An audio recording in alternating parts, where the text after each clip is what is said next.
Welcome to I'm just joking. Okay. Welcome to Big Tit Talk, episode 2. A dos. I was trying to come in with like An intro. bah. Dropping it with a bang. I've had a long day, so I'm trying to. I haven't. My day's been great. My day's just starting. I woke up, walked my dog, made some coffee, and headed on over. Yeah, this is my second shift. I'm shifting into the second shift. Love that we do this on my days off. What's up? So how is you? You're ending your weekend though, huh? Yeah. I only work 4 days a week, so it's not that bad.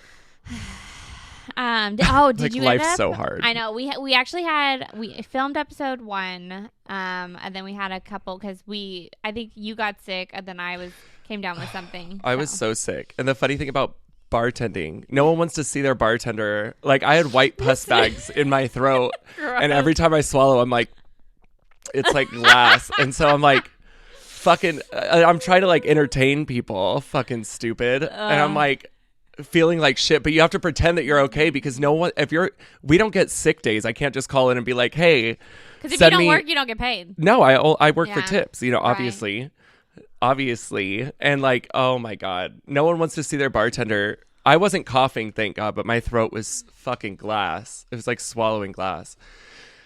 And then I'm hopped up on Dayquil, which makes you feel like a fucking tweaker. I hate that. I'm trying to like remember the last thing. Oh, I think the last thing from episode 1 is did you end up going on a date with what do you think, Jessica? Just a follow up. We gotta give the viewers what they want. Hey, do you think my catfish so what did you end up what was the big reveal? He bailed on me, and then I was like, what did you guys have planned? We had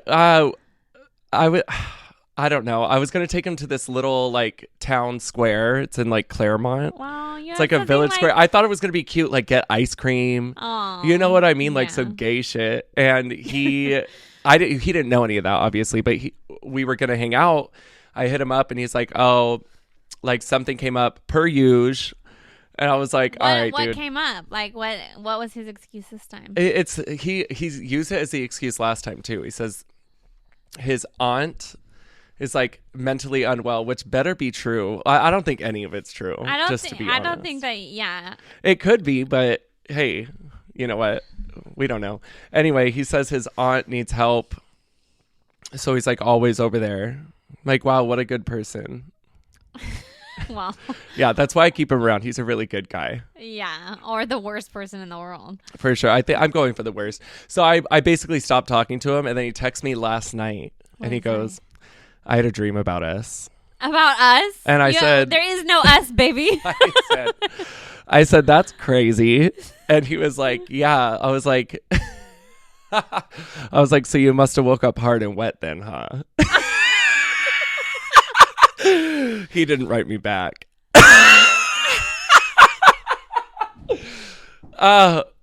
But before that, I did say, I think because I was kind of rude. I was like, well, I think you'd actually have to meet me to know what it's like to be around me or something like that. Yeah, like paint me a picture of what I look like you had a dream about us? Get the fuck out of here, dude. Yeah, like what do I even look like in your mind? Because you haven't even met me. You haven't even FaceTimed me. No, I don't do that. You don't FaceTime? I FaceTime you all the time. That's all I do is but FaceTime. like, but no, I don't. I haven't FaceTime. Obviously, I haven't. I'm just making an excuse, Jessica. Just let me make an excuse. Okay. So I think I'm done. Like, I'm just not going to talk to him. Yeah, it's getting to be a lot. Or maybe he's just not going to talk to me.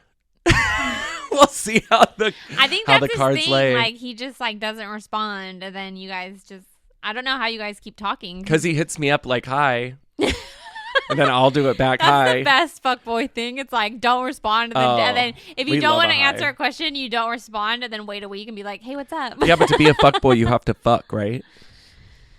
That's the funny thing about him. Or just string along. Or just meet me. Yeah, at least give me the chance. Give me the opportunity. It's wild, but whatever. So, and what the Instagram guy, that's out of the question. Oh, didn't he? Nothing else has happened with that, but yeah. So We really have to get Hinge. Did you? I have to talk about this because I'm obsessed with it. Have you heard the news about how Gen Z is aging faster than millennials? No, never heard of that. No, I saw that. Obsessed. We love you, Gen Z. Gen Z. I do wonder who's saying that though. You know, millennial I think, but there's Gen Z on TikToks and stuff. They're making the TikToks. And they're like, yeah, we look older. It's true. They do look older. Do you think that it's maybe because, like, you know how Kylie came out with her brand, right? And that's like the skin brand. Yeah, and I guess she is a millennial.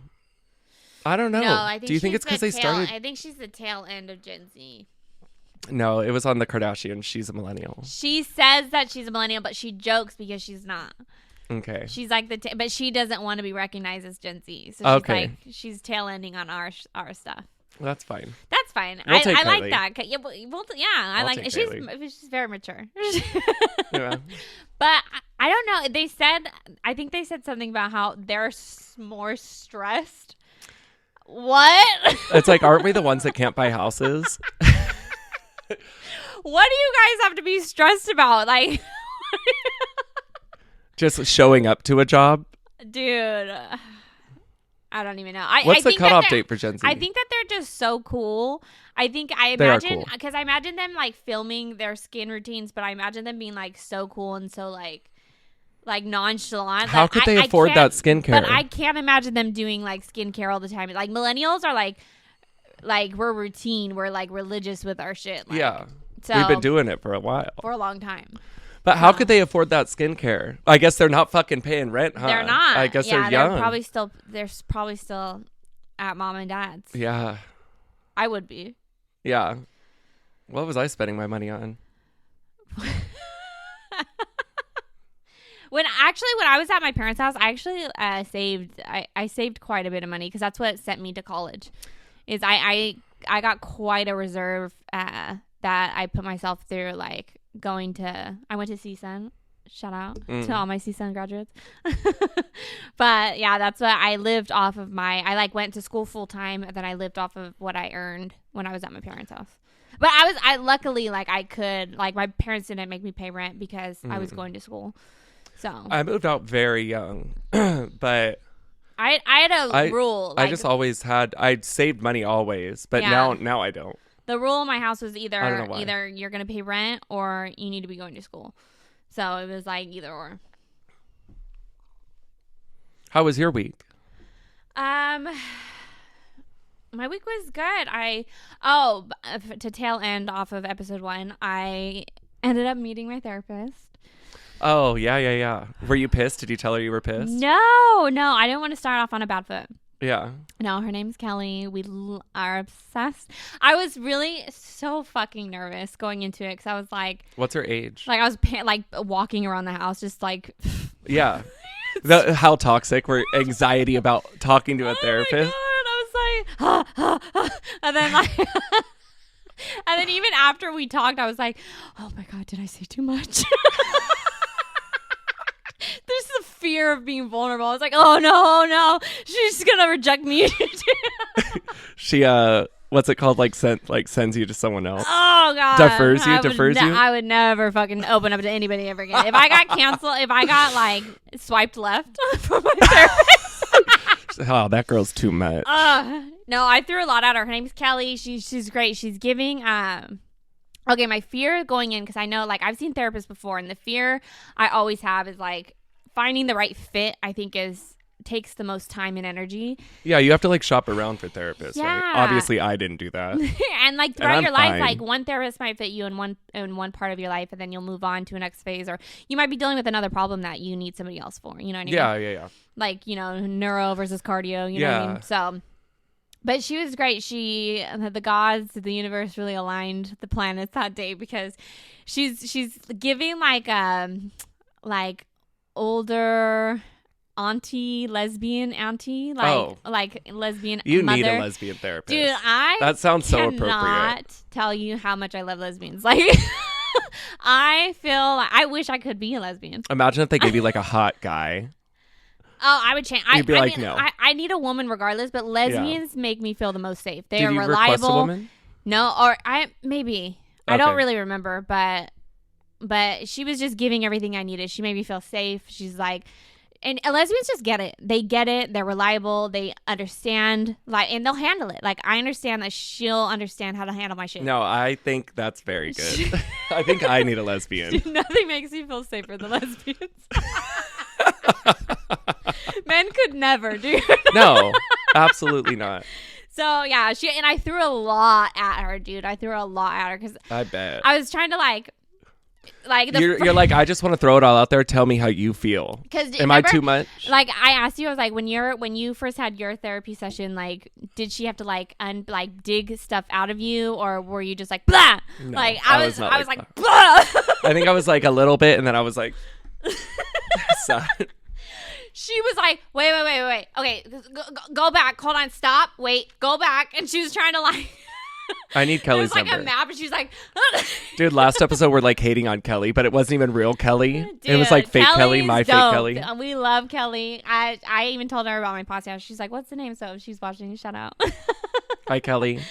But no, she was great, and I was just like telling her like my life story, like how I got from here to there. Yeah. And I was realizing that like while I was dishing my life story out, and I'm probably doing this whole podcast ass backwards. So because I did my therapy, I've gone through 2 therapy sessions now, and then I was editing episode 1, and I was like, oh shit, like I should probably do like an intro or like introduce myself and like who I am, who we are, because we went like a little bit of like our backstory, but I want to like kind of not our personal without backstory. It being like cringeworthy, like here's my autobiography. But because I just feel like I've been very private on like social media till this day, and then all of a sudden I'm like, oh, welcome to my podcast. So if you guys want to fast forward through this, you guys can. But I don't even know where to start. I guess from when I went to college. So after our divorce, we can kind of go into like I went to college in CSUN. I was in a relationship with this guy. How long were you guys together? God, I think like 3-4 years. Okay. And then it kind of felt like longer though, because we like that we. That's like that timing. You know, how old was he? Was he older or younger? He was like 5 years older. Okay. I always date older. Was he established then? And you were just like going to college, right? Well, he wasn't. I mean, he still lived at home, but he had like a good job, and I don't know. It was just like I went to college out where kind of like he lived too, and so I was with him throughout finishing my college career. And so this was like the guy like I thought I was gonna marry, basically. Like I was like, wrap it up, I'm done on the dating scene. I was like one of those girls that's like, if I could imagine myself, I could never do single again. I could never, those girls that are like, they're like wiped up, and they're like, oh, dating apps, I could never. Oh God. I don't know how you guys do it. Divorce rate. I don't know how you're single nowadays. Divorce rate 60%, baby. We'll catch you. We'll see you. Hey, we'll see you in 5 years. We'll see you soon. So I graduated college at the top 10% of my class. Ting ting. But I thought there was like it all happened really fast because we were gonna move in together. We had after you graduated. Yeah, we had told my family and everything. Like it was like a thing. And then, like, I think it happened within. Were you going to live in LA then? Yeah, I was, like, going to, like, settle down there. Yeah. And then, I think I was going to start a company. I think I was going to intern for a little bit, like, around, and then kind of start my own thing. But I was a fresh college graduate. Intern for what? Were you going to do real estate? I was, because I minored in business law. So I did business management, business law. So I was going between starting my own property management real estate company, and then I was going between like interning and actually going to law school too. Yeah. Just like whatever door opened first, you were going to jump in. Well, yeah, I was just trying to I was doing a lot of interviews and stuff, what a normal college graduate does. Yeah. So I wouldn't know. Go on. Yeah, so I was so like fresh to the market that I was just like trying to see what's available to me. So, and then it all happened within I think 10, I had put my notice and everything for my apartment. I had like a 3-bedroom apartment. I had 2 roommates. I put in a notice that we were going to vacate. And then I think like 10 days before I was going to vacate, I got a text from my ex-boyfriend. And he was like, hey, like, I need to talk to you about something. Like, I'm just not ready. He said that all in one text. That's giving Carrie. Oh, God. Don't hate me. I can't do it. Don't hate me or whatever. Yeah. Fucking post. My heart is like just sank. And the audacity of a text. The audacity to tell my entire family that we were going to move in for the whole year. We were planning this for months, like 8 months. Oh my God. And then boys and commitment. Oh my God. And then you're going to tell me after I give notice? What? Crazy. So basically we went through like a 72-hour breakup. I didn't tell anybody because I was all ashamed and embarrassed. Yeah. Rightfully, like anyone would be. Yeah. And then he kind of was like, you know, like I'll pay for your rent or like I'll help you get going or whatever. And I was like, bruh, I was like, it's never been about the money. See, me personally, I would have been like, cut me a check and don't talk to me. No, fuck no. It's never been about the money. It ain't about the money then, now, or in the future. Like I've always been able to get my own bag. Yeah. So I was just like, fuck this. And I was like, I'm not here to like chase you. I think it was like that like deciding moment in my life that I was like. You think he wanted you to chase him? I did chase him. Oh. No, I mean after you broke up? After you broke up? No. Oh. That's what I meant. I did. The whole beginning of our relationship. The whole beginning of our relationship. I guess like I didn't know you then, so I don't really know any of this. Okay, yeah. This is when me and Scott, this is when we were in divorce. And I was like, dude, I've chased you to get in a relationship. I chased you to move in. I mean, at this point, I'm not chasing you to the altar. I'm not chasing you to have kids. I'm not at some point, like something's got to give, and like it shouldn't be this hard. Yeah, it really shouldn't be this hard. You can't force. That's what I'm sure you've learned though. You can't force anything on anyone, right? And like, I think nothing good's gonna come of that. Yeah, and the sperm has to chase the egg, babe. Like at some point, like I just felt like. When we were breaking up, that's why it took so long. Is just like I was just like hit in the face that I was like this fork in the road, and it was like either go with it and then stay on this same fucking path and be like his little shadow of a person, and like I didn't know who I was. He didn't give a fuck who I was. Do you feel that's who you were to him? I think that I was like something pretty that was on his arm. Yeah. I think that he liked it when I was who he expected me to be. I think it was conditional love. Can I just say, like, aren't you so thankful you didn't end up with him? Oh, girl. Because imagine, like, who would you be? Yeah. You'd be his little... that's the thing is, like, his little arm toy or whatever? Yeah, thank God the universe fucking... What's that called? Like God's rejection is your with redirection. God's will. Yeah, so I decided, like, I'm choosing me. What made you choose San Diego then? Well, I didn't have nowhere else to go, bitch. I had 10 days. I think by the end of our breakup, I had 7 days to pack up everything in my apartment, all my furniture, all my things. And I had a lot of things. Mm-hmm. And I was attached to a lot of materialistic things at that point. And so I packed all my stuff. I put it all in one storage locker. I had 2 suitcases and I went to the boat. My dad has a boat in San Diego, thankfully. Like, I'm not saying like I was on the streets, but... No, but that's a safety obviously. A fucking place to stay. And, like, moving in with your parents would be one thing, but having your own independent space is very nice. I told my dad this, too, is like, me and my mom don't get along. Me and my therapist talked about my mommy issues. But, so I was like, I'd rather be on a boat living out of one suitcase. Yeah. And then moving with my mom because I just couldn't. Toxic environment. Yeah. And so, So, yeah, I ended up on a boat. And the boat's not like a tiny little rickety boat. You're not sleeping outside. I'm not saying like it was the worst thing. There's like a bed there, you know? I'm not like tone deaf and it's the worst thing in the world. But from my reality, so within like 24 hours, I think it was like I thought I had everything and then I had nothing. Like I had just graduated. I didn't have a job. And now I didn't have a place to stay. I didn't have a boyfriend because I went full, obviously. No communication. Like I went hardcore. Like that's a lot. That takes a lot. I feel like not a lot of people could do that. Well, I'm crazy. Like I said, I think I said it in the first. It's the pride. Oh, I will die with my pride. And it's not a good thing, but I will die with my pride. It could be a good thing though. Imagine if you didn't have that pride and you ended up talking to him and you ended up just back with him at an apartment. Yeah. It was rough. So there's a line with pride. You know? And then so I was on the boat. I lived at the boat for like I think almost a year because I turn like I'm like a master alchemist. Like I can turn. Like I used all my pain and anger and then have it fuel me to like get me to like the next fucking level. So I I just hit the books. I was on the boat. I like took like a week off to like cry and just sulk by the ocean and just cry.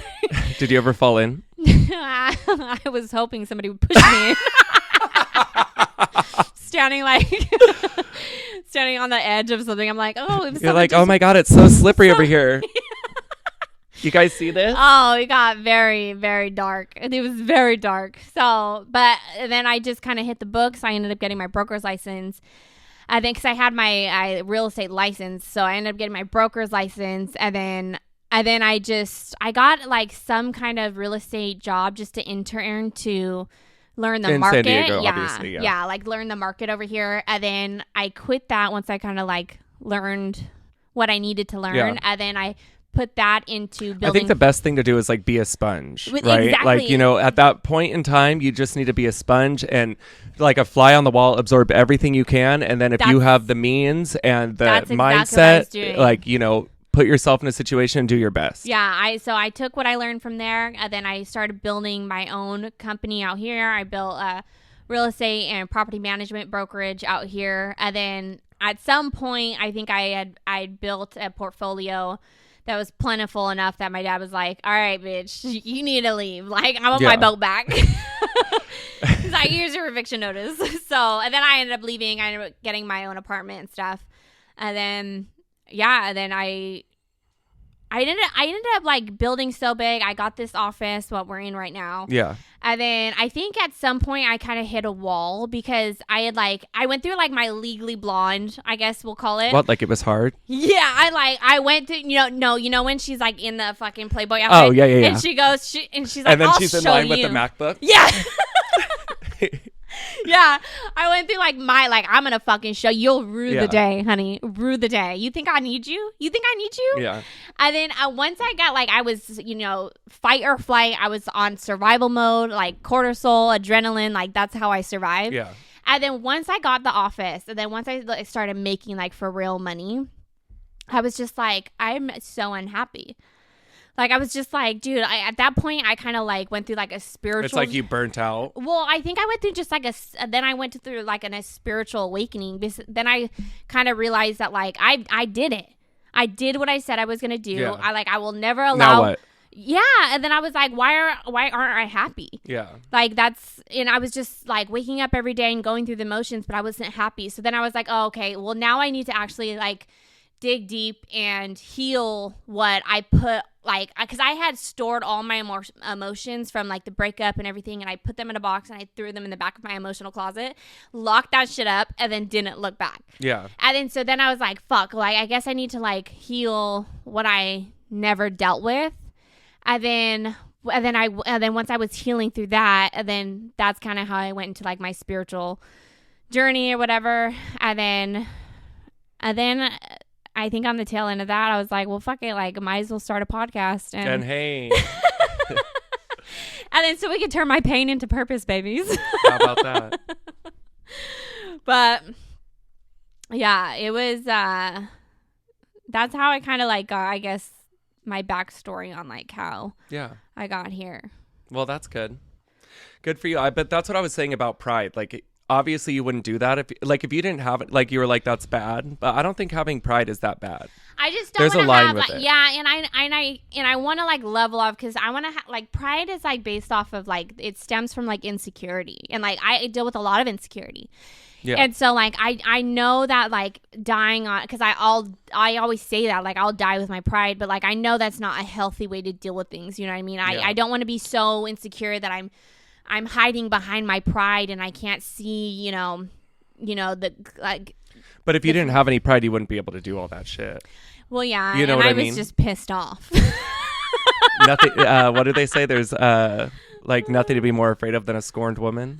Oh, I was pissed.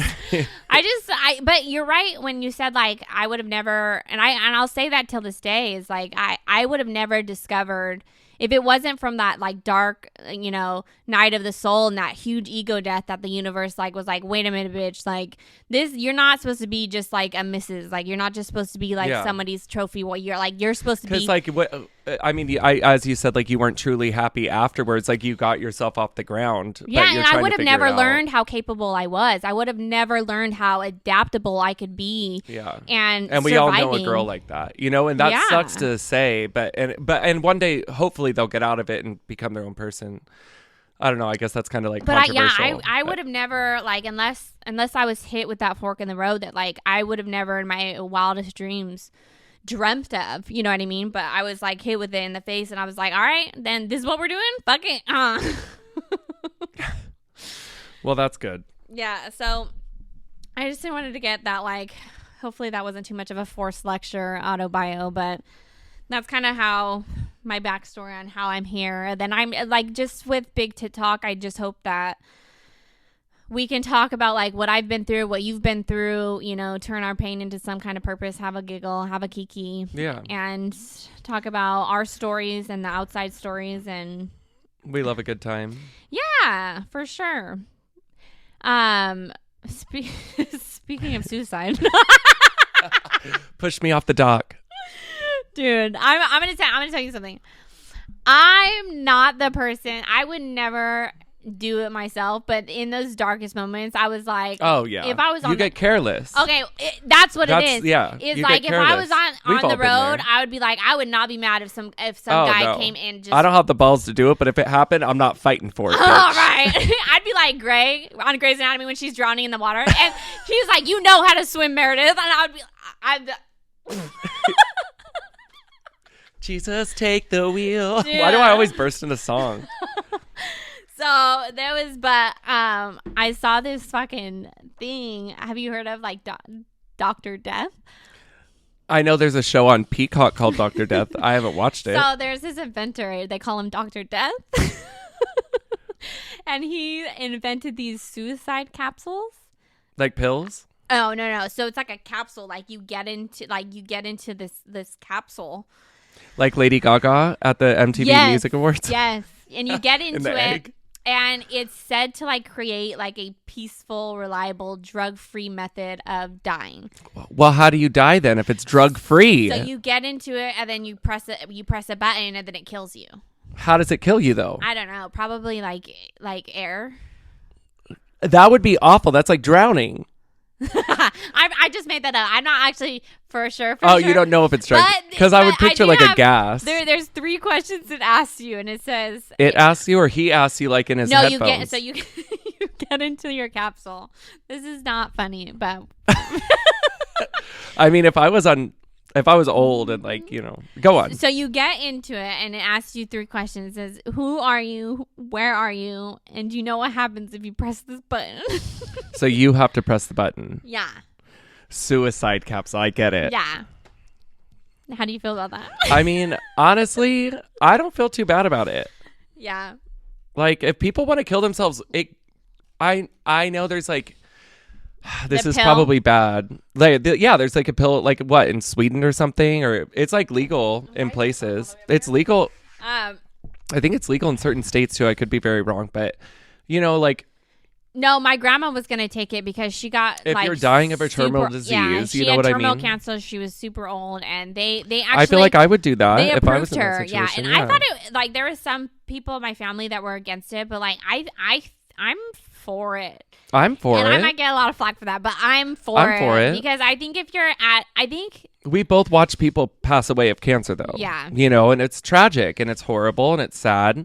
Yeah. And you know, if I remember, I don't want to get too far into it, but like my dad saying like, I'm scared, you know what I mean? And that it still haunts me to this day. And you know, if I were in a situation and I was like feeling like that, I'd feel like rip off the Band-Aid and, you know, there was no turning back. Yeah, I would want to get in a capsule or take a pill. There should be for this suicide capsule, there should be like an age limit or like you need to have a terminal disease. I don't think that you should just like fuck, I don't have enough money for gas today and be like, I'm going to kill myself. No, I mean, I'm sure there's like, you know, like a quota you have to meet when it comes to, you know, getting in a capsule and pressing a button. I'm sure it's not just like a line up.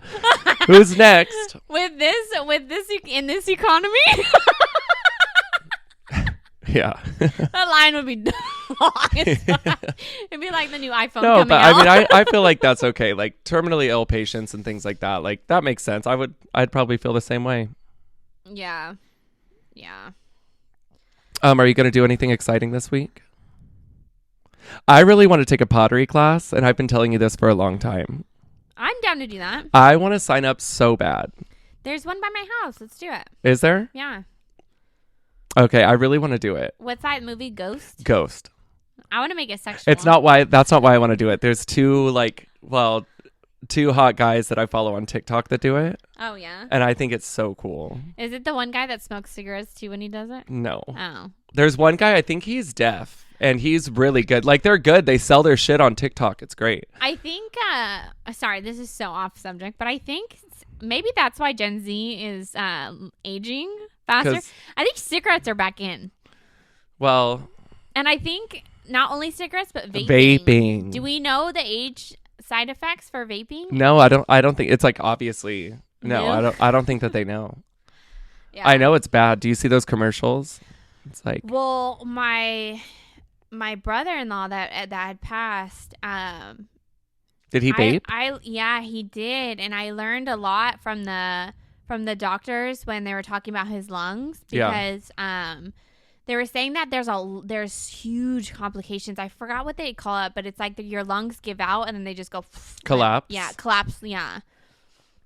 Yeah, I don't know, but yeah, that's true. A lot of Gen Z is vaping. I love Gen Z though. Don't get me wrong. Oh, I do too. But I don't think Gen Z loves us. That's the problem. Yeah, I was actually. I like how PacSun. progressive they are. Yeah, I was at PacSun today, and there's this girl. And I was so out of it. Pacific Sunwear. Okay, I hadn't had my coffee yet, and I was taking forever to buy. I just wanted some sweats or something. And I was just staring at because I think I was thinking of other stuff in the back of my mind. Yeah. So I really wasn't all the way there. She's like, are you okay? I was like, wait, what? I was like, oh yeah, sorry. I was like, I'm super indecisive today, obviously. And then when I went up front, she was really nice to me. She was like, she was Gen Z. She was super young and so cute, and she looked like she was a model for PacSun. I love that. She was beautiful. See, she's not aging. Yeah, but she was probably... She's 16. Like, ride with me if you ride with me. You can slide with me if you feel like 550 on the 5 sticky. Come get high with me, that's a deal, right?